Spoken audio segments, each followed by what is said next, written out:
안녕하십니까? 이번 시간에는 대한민국은 소멸할 것인가? 다른 말로 이야기하면 한국의 좌파는 대한민국 파괴에 성공할 것인가? 이 주제를 가지고 좀 말씀을 드리겠습니다. 사회과학자들은 과거를 연구하는 거고요. 미래에 대해서는 이야기를 잘 하지 않습니다.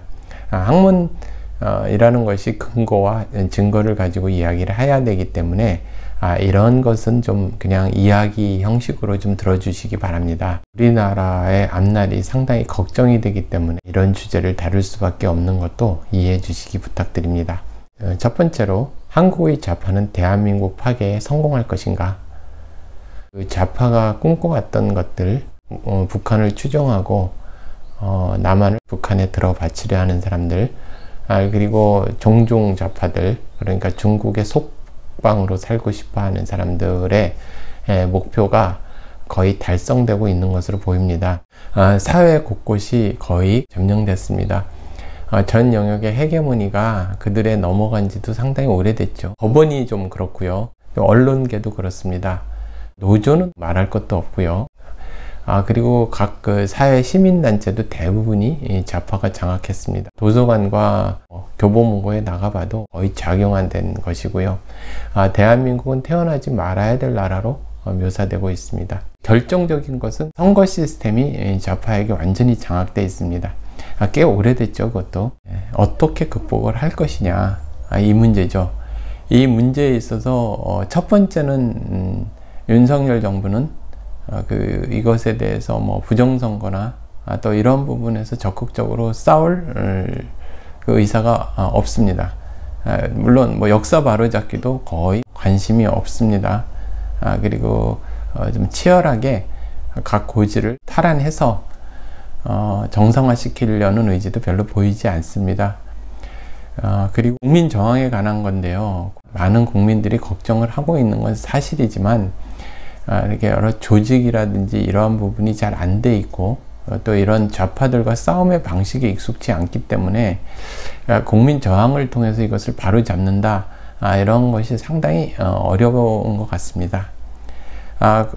마지막으로 굳이 이야기를 하면 우리나라 정치권, 특히 여야, 국힘당이나 민주당, 민주당은 종종 종북 세력이기 때문에 논의를 하겠습니다. 그렇다면 이제 국힘당은 어떠냐? 국힘당 그것에 맞서서 싸우고 이것을 바로잡고, 그러기에는 그 구성원도 그렇고 또 역량도 그렇고 또 기본적으로 이제 이념도 그렇고 의지도 그렇고 그것에는 거의 기대하지 않는 것이 좋을 것 같습니다. 오히려 이렇게 민주당의 이중대 형태로 나갈 가능성이 아주 높죠. 한국의 좌파는 대한민국 파괴에 성공할 것인가? 일당 전체주의라고 해야 하나요? 인민통제 방식을 중국에서 모방해다 디지털 파시즘이라고 해야 되나? 이런 전체주의 사회, 일당 지배 전체주의 사회, 또 한편으로는 이게 도둑 정치죠. 이런 것이 이제 상당 부분 계속될 것이고 대한민국은 자연스럽게 소멸될 것이다. 이제 일본의 가능성 그런 거죠. 두 번째는 북한 정권에 상납하는 그러한 방식이 될 수가 있습니다. 그러니까 통일헌법을 해서요, 이제 그들이 원하는 연방제 통일을 하는 거죠. 연방제 통일이라고 그러면 일국 이체제 형식을 띌 것이다, 이렇게 예상을 하는데 그건 순진한 생각입니다. 지금으로 말하면 김정은이 영도자고 그 밑에 남한 대표, 북한 대표가 있는 거고, 지금같이 선거가 장악되어 있다 하면 선거를 통하면 압도적으로 김정은이 지도자가 되겠죠. 세 번째 방식은 중국의 속방으로 회귀하는 것. 조선 500년이 거의 중국의 속방 아니었습니까? 다시 이제 역사는 회귀해서 중국의 속방으로 돌아가게 되는 거죠. 그럼 북한은 직영, 남한은 간접 지배, 한반도는 중국의 속방이 되는 거죠. 이렇게 세 가지의 가능성이 있습니다. 그럼 중국의 속방으로 그럼 회귀하느냐? 첫 번째로 많은 사람들이 지금 현재 중국에 대해서 디커플링을 하고 있고, 중국이 자체적인 문제에 의해서 스스로 무너지고 또 미국의 제재에 의해서 붕괴될 것이다, 이렇게 예측을 하는 사람들이 있습니다. 그 부분에 대해서 미래가 어떤 게 맞는지는 정확하게 단언해서 말씀을 드리진 않겠지만, 그 주장에 좀 조심해야 될 부분이, 전체주의 사회는 상당히 견고합니다. 사회과학을 하는 사람들의 빠지기 싫은 오류가 뭐냐면, 자유민주주의에서 나온 이론들이라든지 그런 예측을 가지고 전체주의 사회를 이렇게 분석하는 거죠. 예를 들어 결정적인 오류가 이런 거죠. 경제가 자유화되고 중국 시장이 개방하게 되면 언젠가 권위주의 체제, 일당 독재 체제가 무너지면서 민주화될 것이다. 현재까지는 전혀 맞지 않죠. 오히려 중국 사회는 전체주의가 더 강화되면서 일당 독재 체제가 공고히 됐고, 지금은 1인 지배 체제, 거의 그 시황제 체제가 되고 있죠. 그리고 또 디지털 파시즘, 그러니까 여러 가지 신기술에 의해서 인민의 통제 방식을 더욱 강화되어 있죠. 또 두 번째 문제 같은 건 디커플링도 마찬가지입니다. 미국이 이제 그 과거에 같이 이렇게 아주 강력한가? 글쎄요. 물론 지금 현재에 있어서 미국과 중국이 완전 체제 경쟁을 하고 전면전을 한다 하면은 미국이 이길 겁니다. 근데 그런 형태가 아니지 않습니까? 대만을 중심으로 국지전이고 군사적 충돌이 일어난다 하더라도, 그리고 미국이 전면 나서는 것보다 대만, 일본, 한국을 통해서 이렇게 배후에서 이렇게 움직이는 우크라이나 전쟁에서도 미국이 강력하게 힘을 발휘하지를 못합니다. 그러니까 첫 번째는 재래식 무기가 경쟁력에서 그렇게 강하지 않고, 두 번째는 중국의 전 세계가 많은 제조업에 의존하다 보니까 한계에 부딪히게 되는 겁니다.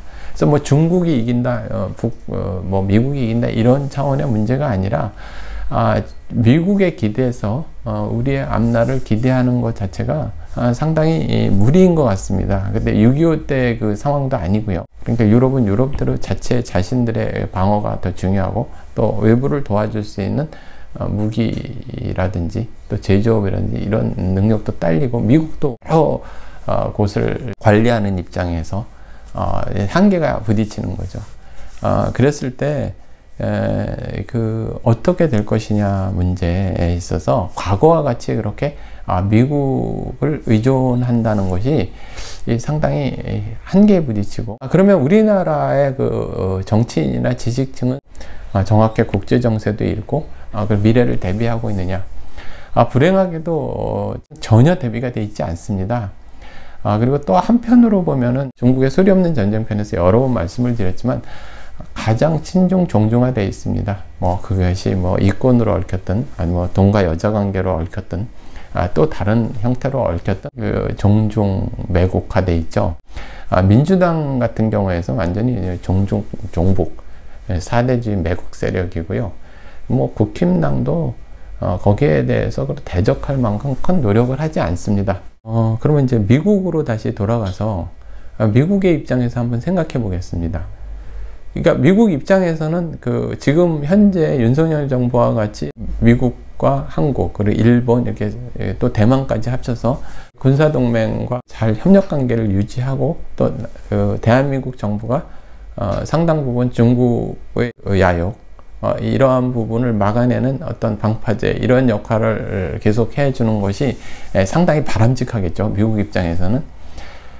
그래서 이제 그 부분에 대해서 국제관계 면에 있어서 미국은 대한민국을 포기하지는 않을 겁니다. 그런데 조심해야 될 부분은 자체적으로 완전히 무너지고 있는 나라는 막을 수가 없는 겁니다. 모든 우리나라 의회가 친종중 종북화되어 있거나, 그래서 연방제 통일을 하겠다라든지 이런 식으로 나오면 상당히 미국에 있어서도 어려운 거죠. 사회 곳곳에서 모두 종중화되어 있고 종북화되어 있어서 스스로 무너지고 자멸 수준으로 대한민국을 외세에 들어바치겠다. 그러니까 북한에 들어바쳤다가 중국의 속국이 되는 방법이 있고, 바로 중국의 속방이 되는 방법이 있겠죠. 어떤 형태든 결과적으로는 이제 중국의 속방이 되는 길이죠. 살라미 슬라이싱이죠. 우리나라가 이렇게 서서히 이렇게 종중화돼서 이제 거의 다 왔습니다. 이랬을 때 미국이 손을 쓸 수가 없는 겁니다. 두 번째 방식은. 그런 지경이 왔을 때 냉정하게 우리 한번 미국의 대외관계 입장에서 한번 생각을 해보면은 아프가니스탄도 보셨죠? 무너지는 거. 그랬을 때 이제 손을 쓸 수가 없는 단계면 그냥 놔두자. 놔두고 좀 시간이 지난 다음에 지금 베트남 같이 좌파가 승리하게 놔두고 남한의 적화가 이루어지든 아니면 북한이 흡수되든 그런 다음에 그거를 잘 해서 이렇게 반중 국가로 만들어, 지금 베트남 같이 반중 국가로 만들어 놓고 다시 수교를 하면 되는 거죠. 결과적으로는 뭐 미국의 일시적으로는 손해가 나지만 장기적으로는 뭐 어떤 큰 비용 들이지 않고 오히려 베트남 정도의 관계를 유지하면서 경제적 교류, 뭐 이런 거, 중국 견제, 이런 부분이 불가능한 것도 아닙니다. 우리가 스스로 무너졌을 때 외세가 도와주거나 방법이 없는 거죠. 한번 상상을 해 보십시오. 그러니까 미국이 대한민국을 포기했을 때 국민들이 어떤 처지가 될까요? 그냥 지옥이 되겠죠. 마지막으로는 중국에 우리가 속방으로 회귀하지 않는 방법은, 우리의 역사는 항상 위정자들은 다 도망가고 어떤 매국 행동을 하고 사대주의를 했죠. 조선 500년이 그랬죠. 그랬을 때 백성들이 나라를 지켜왔죠. 그러면 현재 이제 그런 기상이 국민 의식 속에 남아 있는가? 물론 많은 우파 국민들의 투쟁과 노력이 있는 걸 압니다.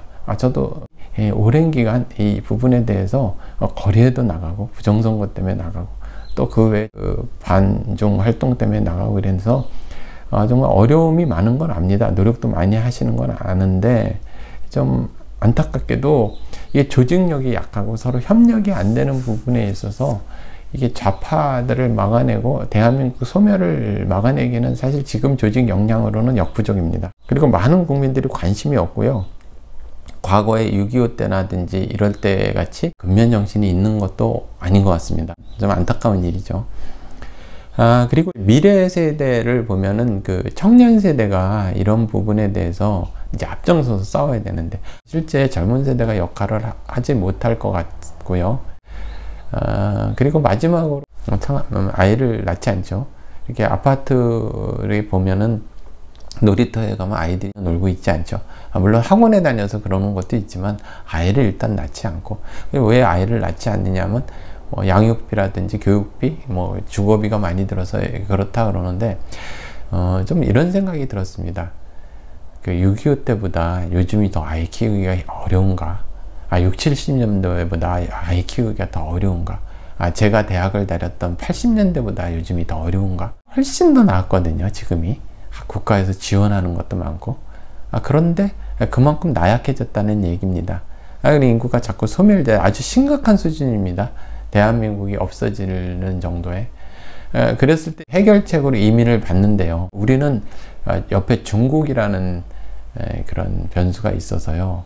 중국의 거대 인구가 대한민국을 지배하기 위해서 들어오면 걷잡을 수 없습니다. 사실 지금도 다문화 정책에 있어서 문제가 많습니다.